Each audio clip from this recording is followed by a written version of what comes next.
Olá, amigos. Vamos agora à aula 2 sobre a Roma Antiga. Vamos ver a expansão territorial que foi dividida em fases. Na fase um, que foi do século V ao século III a.C., eles dominaram a Península Itálica, uma época que eles buscavam abastecimento de escravos. Então, Roma está aqui bem pequena aqui, ela vai dominar a Península Itálica nessa fase, tá? É a primeira fase da expansão romana. A segunda fase, a fase 2, é caracterizada pelas guerras púnicas, que é a guerra de Roma com Cartago. Cartago era uma cidade que foi criada pelos fenícios, que negociavam aqui na região do Mar Mediterrâneo. Púnico é referente a Cartago, tá?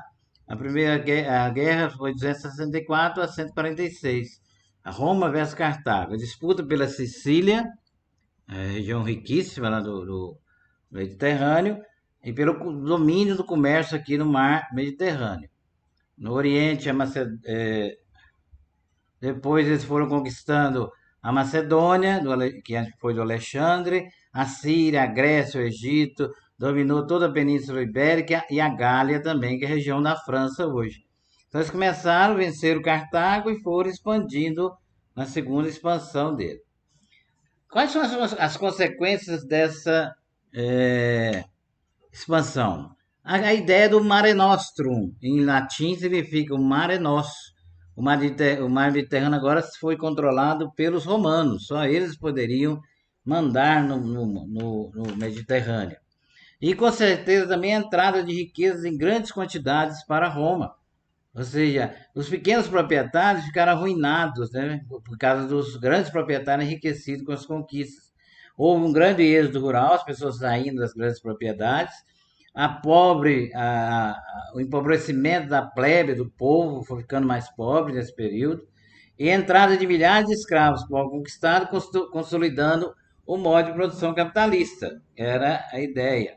A nova organização social com as conquistas passou para ser o seguinte: no topo, os patrícios controlando o Senado, depois os plebeus vão poder entrar, a classe equestre, que é os plebeus ricos, os clientes, que continuam sendo os agregados, os proletários, que são os plebeus pobres, e os escravos, né, com grande maioria sendo os povos conquistados.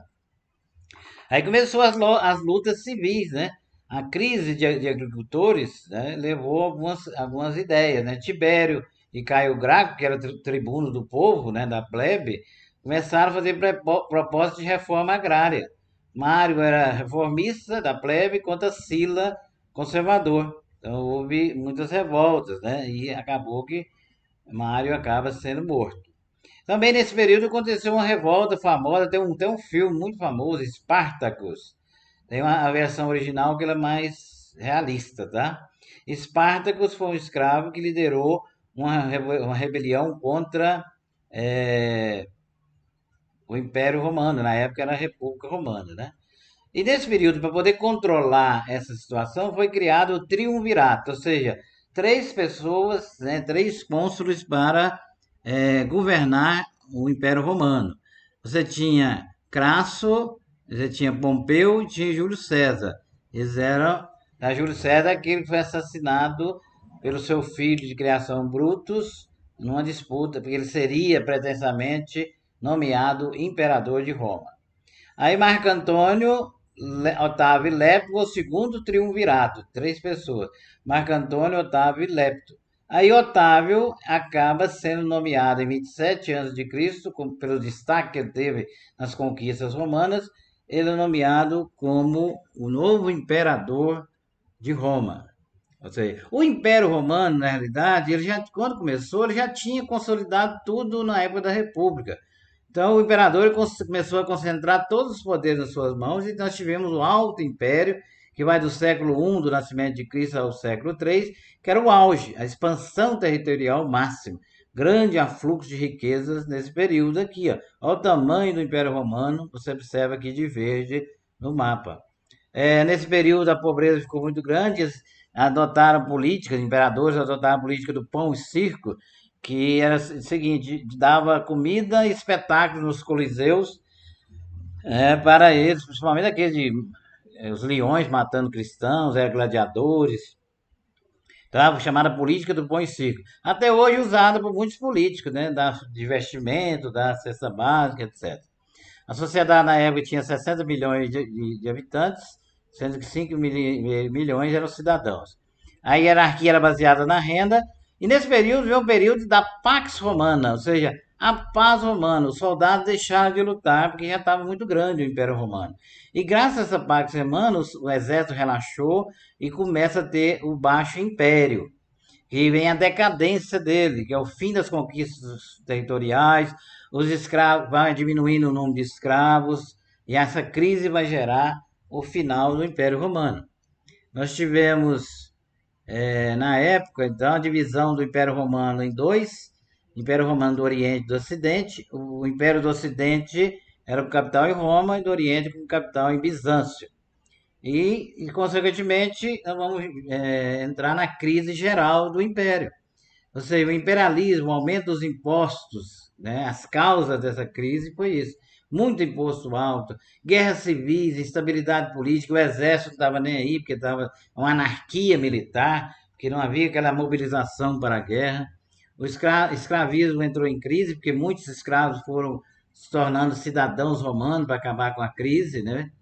Arrendamento de terras, né? Aí vai surgir o colonato. Aí vem o crescimento do cristianismo, né? Oposição ao militarismo e o escravismo. A crise econômica levou menos produção, desvalorização da moeda, alta de preço. E aí o império se esfacelou, o povo foi saindo, voltando para o campo, saindo das cidades e voltando para o campo. Aí os bárbaros, o povo que estava de fora, invadiu, né? Assim como Alexandre lá na época da Grécia, invadiram e depuseram o último imperador romano. Essas são as invasões bárbaras, tá? Está aí colocado para vocês. Esse povo que está vindo aqui invadindo o Império Romano. Aí vai surgir outros reinos, né? Mas é outra aula que a gente explica.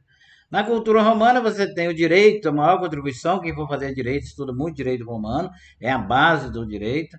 A literatura, você tem o Cícero, Virgílio, Ovídio, Tito Livio, que escreviam poemas, né, histórias. Na arquitetura, grandiosidade, com aquedutos, estradas, funcionalidade. E na religião, que era politeísta, eles adaptaram dos deuses, né? Júpiter, que era Zeus no grego, Juno virou Hera, que era Hera, Diana, que era Artemis, Baco, que era Dioniso lá na Grécia, Vênus, que era Afrodite, e assim por diante. Ok? Muito obrigado a vocês, e assim a gente encerra a segunda aula e última sobre o Império Romano.